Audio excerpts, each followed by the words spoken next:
परिचय। आदित्य, बेटा चश्मा कहाँ है? मुझे दिखाई नहीं दे रहा है। हाँ दादाजी, ये रहा आपका चश्मा। हाँ, अब मुझे दिखने लगा है। बताओ, कैसे हो बेटा? मैं ठीक हूँ दादाजी। मुझे आपसे कुछ पूछना है। जरूर बेटा, पूछो। चश्मे की सहायता से आप स्पष्ट कैसे देख लेते हैं? बात यह है कि चश्मे में सही माप के लेंस लगे होते हैं, जिसकी सहायता से हम इस सुंदर संसार को देख पाते हैं। अच्छा, तो इसके बारे में मुझे और विस्तार से बताइए। हाँ हाँ, आओ मेरे साथ। मैं तुम्हें नए अध्याय किरण प्रकाशिकी तथा प्रकाशिक यंत्र में लेंस के बारे में बताऊंगा। उद्देश्य। इस पाठ के अंत में आप निम्न करने में सक्षम हो जाएंगे। गोलीय सतहों से अपवर्तन की व्याख्या करना, लेंस बनाने वाले सूत्र का उपयोग करना, अपने लेंस सूत्र का उपयोग कर प्रतिबिंब का स्थान ज्ञात करना, प्रिज्म से होकर अपवर्तन की व्याख्या करना, प्रिज्म द्वारा प्रकीर्णन की व्याख्या करना, मानव नेत्र के कार्य की व्याख्या करना, सूक्ष्मदर्शी के कार्य की व्याख्या करना, दूरबीन के कार्य की व्याख्या करना, गोलीय सतहों तथा लेंस द्वारा अपवर्तन, गोलीय सतहों पर अपवर्तन। दिए हुए चित्र में दो माध्यमों को पृथक करने वाले एक उत्तल अपवर्तक सतह को दिखा रहा है। मान लीजिए कि अपवर्तक सतह पर पी ध्रुव है तथा सी गोलीय केंद्र है।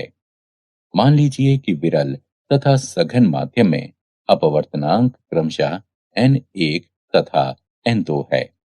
मान लीजिए कि वस्तु O उत्तल अपवर्तक सतह के मुख्य अक्ष पर एक प्रकाश बिंदु है। सतह पर बिंदु A से आपतित किरण OA के अपवर्तन के बाद अभिलंब NAC की ओर मुड़ जाती है तथा AI की दिशा में जाती है। दूसरी किरण OB सतह पर लंबवत आपतित होती है तथा अपवर्तन के बाद सीधी गुजरती है। दोनों अपवर्तित किरणें बिंदु I पर मिलती हैं, जो बिंब O का वास्तविक प्रतिबिंब है। बिंब तथा प्रतिबिंब दूरी के पथों में माध्यम के अपवर्तनांक तथा गोलीय सतह की वक्रता त्रिज्या के बीच संबंध इस प्रकार है। n2 बटा b घटा n1 बटा u बराबर n2 घटा n1 बटा r। लेंस द्वारा अपवर्तन। मान लीजिए कि L एक पतला लेंस है। लेंस के पदार्थ का अपवर्तनांक n2 है तथा ये अपवर्तनांक n1 के माध्यम में रखा है। लेंस का प्रकाश केंद्र C है तथा मुख्य अक्ष x डैश x है।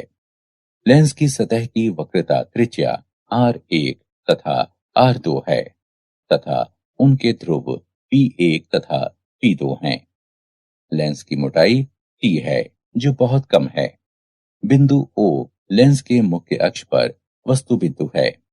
ध्रुव P1 से O की दूरी u है। पहले अपवर्तक सतह O का प्रतिबिंब I डैश पर बनता है, जो P1 से दूरी V डैश पर है।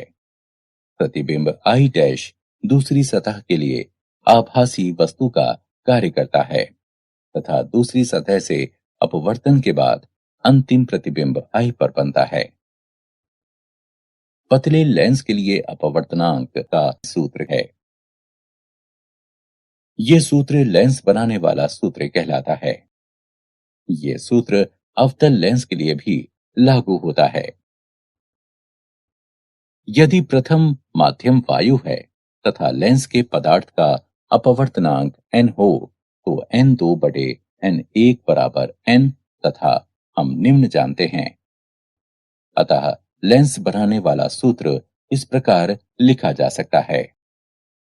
ये पतला लेंस सूत्र कहलाता है।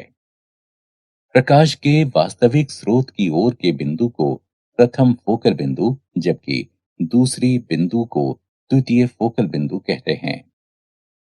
लेंस के आवर्धन m को प्रतिबिंब के आकार तथा वस्तु के आकार के अनुपात के रूप में परिभाषित करते हैं। m बराबर h डैश बटे h बराबर v बटे u। उदाहरण 6 सेंटीमीटर ऊंची एक वस्तु को अवतल लेंस के सामने 30 सेंटीमीटर की दूरी पर रखा जाता है, जिसकी फोकस दूरी 15 सेंटीमीटर है। प्रतिबिंब का स्थान ज्ञात कीजिए। हल दिया है u बराबर 30 सेंटीमीटर, f बराबर घटा 15 सेंटीमीटर। अतः लेंस सूत्र से 1 बटा f बराबर 1 बटा v घटा 1 बटा u, जो कि प्राप्त होता है 1 बटा v बराबर 1 बटा f जमा 1 बटा u से, बराबर 1 बटा घटा 15 जमा 1 बटा घटा 30 बराबर घटा 1 बटा 15 घटा 1 बटा 30 बराबर घटा 3 बटा 30, अथवा v बराबर घटा 30 बटा 3 बराबर घटा 10 सेंटीमीटर। अर्थात प्रतिबिंब वस्तु की ओर लेंस से 10 सेंटीमीटर की दूरी पर बनेगा। लेंस की क्षमता। किसी लेंस की क्षमता की माप किरण को मुख्य अक्ष की ओर मोड़ने की इसकी क्षमता से की जाती है। लेंस L2 की फोकस दूरी लेंस L1 से कम है, अतः लेंस L2 किरणों को L1 से ज्यादा मोड़ता है। इस प्रकार लेंस की L2 क्षमता लेंस L1 की क्षमता से अधिक है। स्पष्टता P 1/f के अनुक्रमणुपात में है। अंतरराष्ट्रीय पद्धति में फोकस दूरी की इकाई मीटर है तथा लेंस की क्षमता डायऑप्टर में है, अतः P 1/f के बराबर है। स्पष्टता 1 मीटर फोकस दूरी वाले किसी लेंस की क्षमता 1 डायऑप्टर है। संपर्क में रखे पतले लेंसों का संयोजन। मान लीजिए दो पतले उत्तल लेंस L1 तथा L2 को एक दूसरे के संपर्क में इस प्रकार रखा गया है कि उनके अक्ष समान हैं। लेंसों की फोकस दूरियां f1 तथा f2 हैं तथा लेंस के दोनों तरफ माध्यम समान हैं। प्रथम लेंस L1 से u दूरी पर एक वस्तु O स्थित है। लेंस L1 किरणों को I डैश की ओर मोड़ती है, अर्थात I डैश प्रथम लेंस L1 द्वारा बनाया गया प्रतिबिंब है। यदि लेंस L1 से प्रतिबिंब I की दूरी v है, तो लेंस L1 के लिए 1/v डैश घटा 1/u बराबर 1/f1। इसे समीकरण 1 नाम दीजिए। लेंस L2 के लिए 1/v घटा 1/v डैश बराबर 1/f2।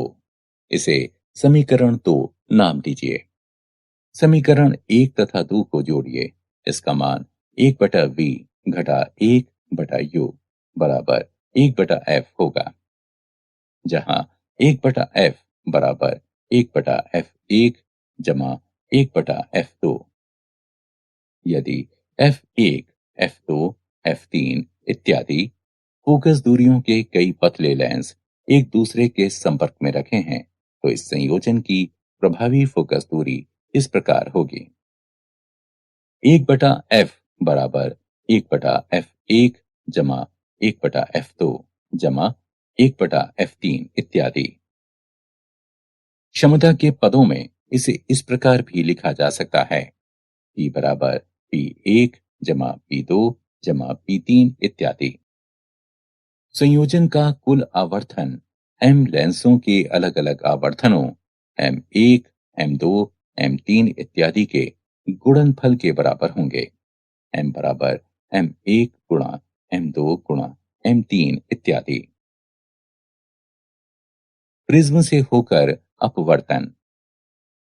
प्रिज्म 3 ऊर्ध्वाधर समतल से घिरे समांगी एवं पारदर्शी माध्यम है। इनकी दो फलकें प्रायः पॉलिश की हुई होती हैं, जो अपवर्तित फलकें कहलाती हैं, तथा उनके बीच का कोण प्रिज्म कोण अथवा अपवर्तनांक कोण कहलाता है। तीसरा फलक, जो आधार कहलाता है, प्रायः नीचे होता है, जहां से प्रकाश का संचरण नहीं होता है। चलिए किसी कांच प्रिज्म एबीसी से होकर एक वर्णक प्रकाश किरण पीक्यू के पथ पर विचार करते हैं। एबी फलक पर जब किरण कांच में आपतन कोण आई से प्रवेश करती है, तो ये क्यू पर अपवर्तन कोण R1 से अभिलंब की ओर मुड़ जाती है तथा फलक AC से R पर टकराती है। फलक AC पर आपतन कोण R2 है तथा किरण अविलंब से R पर कोण E बनाते हुए वायु में निकलती है। निर्गत किरण RS तथा आपतित किरण PQ की दिशा में अंतर को विचलन कोण डेल्टा कहते हैं। विचलन कोण डेल्टा का मान ज्ञात किया जा सकता है। डेल्टा बराबर I जमा E घटा A। किसी दिए हुए प्रिज्म के लिए A अचर है। विचलन कोण डेल्टा आपतित कोण पर निर्भर करता है। जब आपतन कोण बहुत छोटे कोण से बढ़ता है, विचलन कोण पहले घटता है, जो न्यूनतम हो जाता है तथा बाद में बढ़ता है। न्यूनतम विचलन I बराबर E के लिए R1 बराबर R2 प्राप्त होता है। डेल्टा न्यूनतम बराबर 2I घटा A, प्रिज्म के पदार्थ का अपवर्तनांक। n बराबर साइन A जमा डेल्टा न्यूनतम बटे 2 बटा 2 को साइन A बटे 2 से विभाजित करने पर प्राप्त होता है।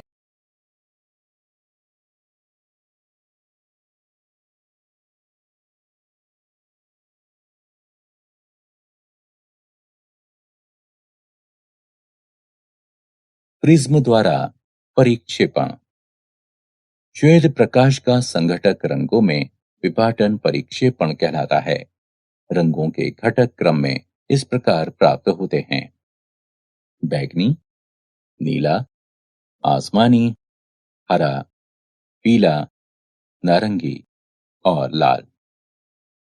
बैंगनी प्रकाश के विचरण कोण अधिकतम तथा लाल प्रकाश के न्यूनतम होते हैं। अतः जब श्वेत प्रकाश प्रिज्म में प्रवेश करता है, तो भिन्न रंगों की किरणें भिन्न दिशाओं में अपवर्तित होती हैं तथा इसलिए भिन्न भिन्न दिशाओं से आती हुई प्रतीत होती हैं। श्वेत प्रकाश के परिक्षेपण पर न्यूटन के क्लासिक प्रयोग। सर आइजक न्यूटन द्वारा किया गया प्रयोग। उन्होंने दूसरे प्रिज्म P2 को एक अन्य प्रिज्म P1 के सामने उल्टा करके इस प्रकार रखा कि पहले प्रिज्म P1 से निर्गत किरण प्रिज्म P2 पर पड़े, तो प्रिज्म P2 से निर्गत किरण श्वेत प्रकाश होगी। सूर्य प्रकाश के कारण होने वाली कुछ प्राकृतिक घटनाएं। इंद्रधनुष। ये पृथ्वी के वायुमंडल में उपस्थित जल की बूंदों द्वारा प्रकाश के परिक्षेपण का एक उदाहरण है। ये घटना जल की गोलीय बूंदों द्वारा अपवर्तन तथा आंतरिक परावर्तन के संयुक्त प्रभाव के कारण होती है। प्राथमिक इंद्रधनुष। जब सूर्य का प्रकाश जल की बूंदों पर पड़ता है, तो भिन्न भिन्न किरणें भिन्न भिन्न विचलन कोण बनाती हैं। जब किसी किरण का दो अपवर्तन तथा एक आंतरिक परावर्तन होता है, तो प्राथमिक इंद्रधनुष बनता है।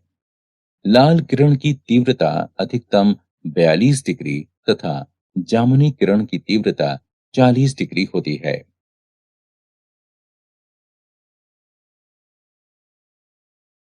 द्वितीय इंद्रधनुष।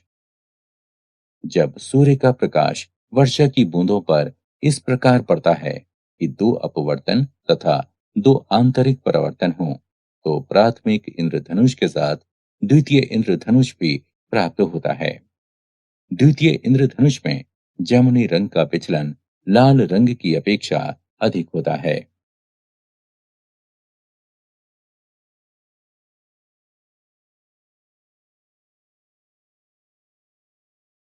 प्रकाश का प्रकीर्णन। जब साधारण प्रकाश अत्यधिक छोटी वायु कणों, धूल तथा धूम्र कणों इत्यादि वाले वायुमंडल से गुजरता है तो ये अपने पथ से प्रकाश तरंग तथा लक्ष्य कणों के वैद्युत क्षेत्र सदिश की पारस्परिक क्रिया के कारण विचलित हो जाता है।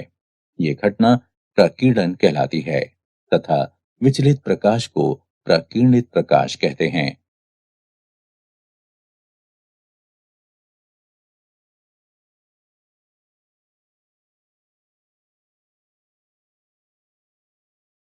प्रकीर्णन का रेले नियम। सूक्ष्म कणों यानी प्रकाश के तरंगदैर्घ्य की विमाओं से प्रकीर्णित प्रकाश की तीव्रता प्रकाश के तरंगदैर्घ्य के चतुर्थ घात के व्युत्क्रमानुपाती होती है। अर्थात हमें अधिकांश समय आकाश नीला क्यों दिखाई देता है? सूर्य का प्रकाश पृथ्वी के वायुमंडल में पहुंचता है तथा वायु तथा धूल कणों द्वारा सभी दिशाओं में प्रकीर्णित हो जाता है। नीला प्रकाश पृथ्वी के वायुमंडल में छोटे अणुओं द्वारा सभी दिशाओं में प्रकीर्णित होता है। नीले रंग के प्रकाश में अन्य रंगों की अपेक्षा अधिक प्रकीर्णन होता है क्योंकि इसकी तरंगदैर्घ्य छोटी होती है जो कम दूरी तय करती है। यही कारण है कि हमें अधिकांश समय आकाश नीला दिखाई देता है। सूर्योदय तथा सूर्यास्त के समय हमें सूर्य रक्ताभ क्यों दिखाई पड़ता है? जब सूर्य आकाश में नीचे होता है तो इसके प्रकाश को हम लोगों तक पहुंचने के लिए अधिकतम वायुमंडल से होकर गुजरना पड़ता है। यहाँ तक कि नीले प्रकाश का अधिकांश भाग प्रकीर्णित हो जाता है। सिर्फ लाल रंगों का प्रकाश ही सीधे हमारी आंखों तक पहुंच पाता है।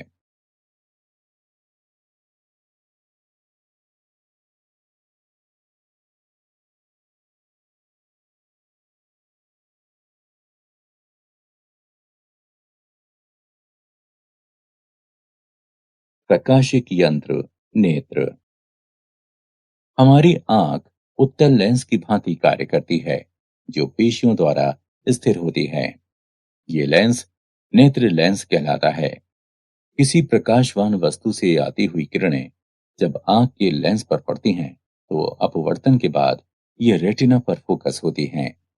इस प्रकार रेटिना पर वस्तु का वास्तविक छोटा तथा उल्टा प्रतिबिंब बनता है। हमारा मस्तिष्क इस प्रतिबिंब को सीधा महसूस करता है। नेत्र की समंजन क्षमता। पेशियों के लचीलेपन के कारण नेत्र का लेंस अपनी फोकस दूरी को बदल सकता है जिससे कि हम पास व दूर की वस्तु को देख पाते हैं। आंख की ये क्षमता समंजन क्षमता कहलाती है। आंख द्वारा किसी वस्तु को स्पष्टता देख सकने की अधिकतम दूरी अनंत है। जब वस्तु अनंत या बहुत दूर पर होती है तो इनसे निकलने वाली समांतर किरणें नेत्र लेंस से अपवर्तन के बाद रेटिना पर फोकसित होती हैं तथा वस्तु स्पष्ट दिखती है। इस अवस्था में पेशियों में कोई तनाव नहीं होता है अर्थात नेत्र विराम की अवस्था में होती हैं तथा नेत्र लेंस की फोकस दूरी अधिकतम होती है। जब वस्तु नेत्र लेंस के पास होती है पेशियां लेंस की अपवर्तक सतहों की वक्रता को बढ़ाने या घटाने के लिए सिकुड़ती हैं। इसलिए लेंस की फोकस दूरी घट जाती है तथा रेटिना पर एक स्पष्ट प्रतिबिंब बनता है। इस प्रकार नेत्र पास तथा दूर की वस्तुओं को स्पष्ट देख पाती हैं। नेत्र जिस न्यूनतम दूरी पर की वस्तु को पेशियों पर अधिकतम दाब डालकर देख पाती हैं वह स्पष्ट दर्शन की अल्पतम दूरी अथवा नेत्र का निकट बिंदु कहलाता है। सामान्य नेत्र के लिए यह दूरी 25 सेंटीमीटर है तथा अधिकतम दूरी अनंत है।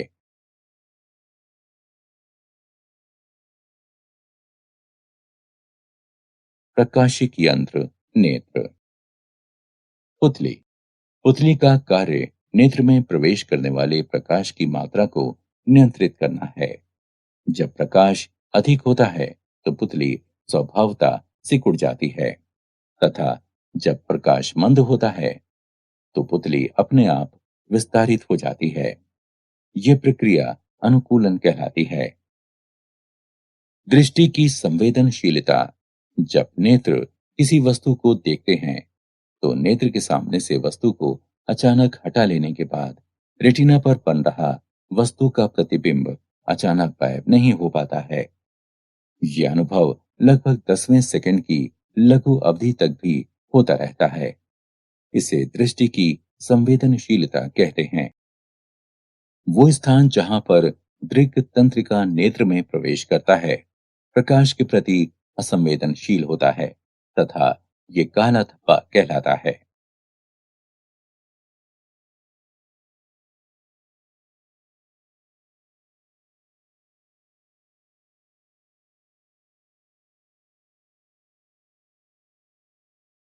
नेत्र दोष।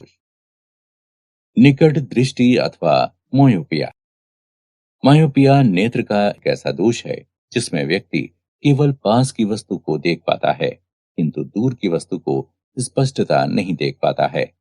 इस दोष का कारण है नेत्र लेंस की फोकस दूरी का कम होना, नेत्र की गोलाई का फैलना। उपचार। इसे दूर करने के लिए उपयुक्त फोकस दूरी का अवतल लेंस प्रयोग किया जाता है। दूर दृष्टि अथवा हाइपरमेट्रोपिया। हाइपरमेट्रोपिया नेत्र का ऐसा दोष है जिसमें व्यक्ति केवल दूर की वस्तुओं को देख पाता है किंतु पास की वस्तुओं को स्पष्टता नहीं देख पाता है। इस दोष का कारण है नेत्र लेंस की फोकस दूरी का बढ़ना, नेत्र की गोलाई का सिकुड़ना। उपचार। इस दोष को दूर करने के लिए उचित फोकस दूरी के उत्तल लेंस का प्रयोग किया जाता है।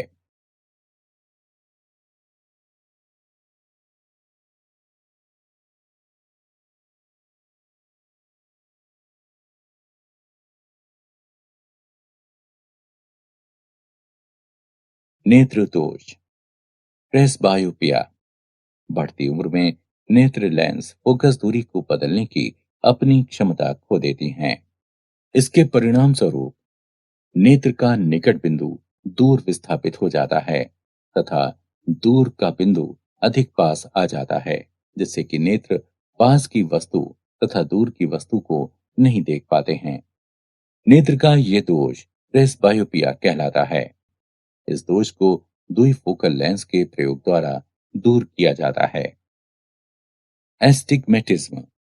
नेत्र का ये दोष जिसमें समान दूरी की क्षैतिज तथा ऊर्ध्वाधर वस्तुएं रेटिना पर फोकस नहीं हो पाती हैं, एस्टिग्मेटिज्म कहलाती हैं। एस्टिग्मेटिज्म दोष का उपचार सिलिंड्री या बेलनाकार लेंस के प्रयोग द्वारा होता है।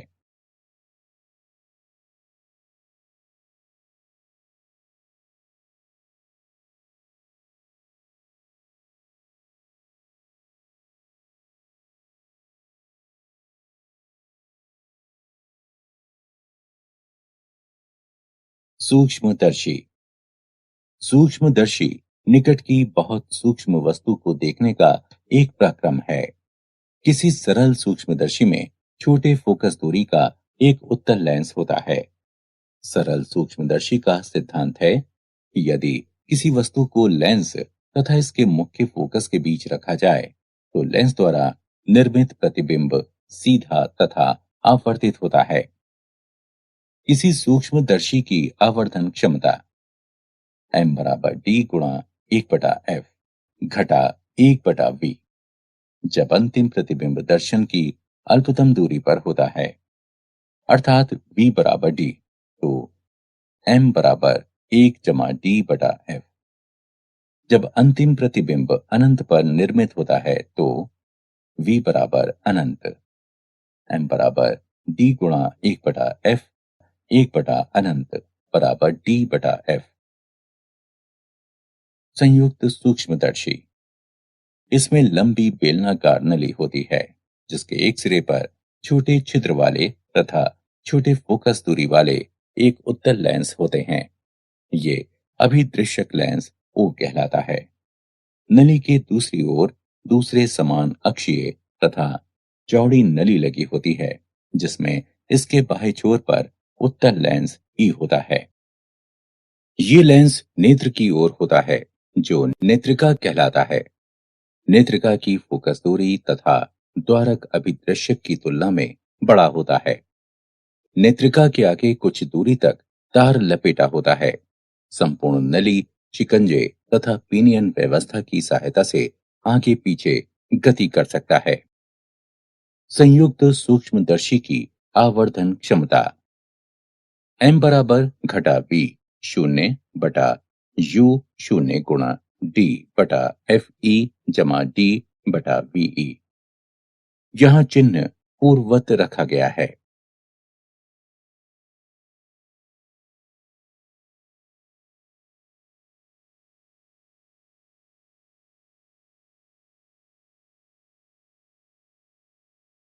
दूरबीन। खगोलीय अपवर्तक दूरबीन में एक अभिदृश्यक लेंस तथा एक नेत्रिका होती है। यद्यपि दोनों यंत्रों में अंतर ये होता है कि दूरबीन के अभिदृश्यक की बड़ी फोकस दूरी तथा बड़ा द्वारक होता है। दूर स्थित वस्तु से प्रकाश अभिदृश्यक में प्रवेश करता है तथा इसका वास्तविक प्रतिबिंब नली के अंदर बनता है। नेत्रिका, जिसका प्रयोग एक सरल आवर्धक के रूप में होता है, अंतिम प्रतिबिंब को उल्टा करके दिखाता है। जब अंतिम प्रतिबिंब अनंत पर बनता है, अभिदृश्यक लेंस दूर से आती हुई वस्तु की समांतर किरणों को प्राप्त करता है। इस प्रकार एक प्रतिबिंब आई मुख्य फोकस f शून्य पर बनता है, क्योंकि अंतिम प्रतिबिंब अनंत पर है। अतः आई को नेत्रक के मुख्य फोकस एफ ई पर होना आवश्यक है। इस प्रकार एफ ई तथा एफ शून्य समान स्थल पर हैं। सामान्य समंजन में किसी दूरबीन की आवर्धन क्षमता प्रतिबिंब द्वारा नेत्र पर निर्मित कोण तथा सीधे वस्तु द्वारा बनाए गए कोण के अनुपात में होती है, जबकि बिंब तथा प्रतिबिंब दोनों ही अनंत पर होते हैं। कोणीय आवर्धन m बराबर घटा f शून्य बटा f e होता है, जहां f शून्य वस्तु की फोकस दूरी है एवं f e नेत्रक की फोकस दूरी है। क्या आप जानते हैं, न्यूटन ने प्रदर्शित किया कि कोई प्रिज्म श्वेत प्रकाश को रंगों के पट्टियों यानी स्पेक्ट्रम में विघटित कर सकता है। हब्बल आकाशीय दूरबीन की सहायता से सबसे दूर की गैलेक्सी का पता लगाया गया है।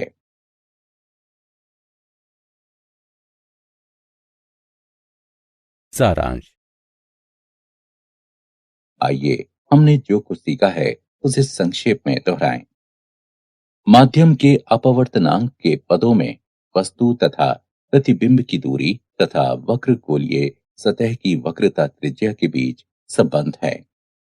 n2 बटा v घटा n1 बटा u बराबर n2 घटा n1 बटा r। लेंस निर्माण के सूत्र ये हैं।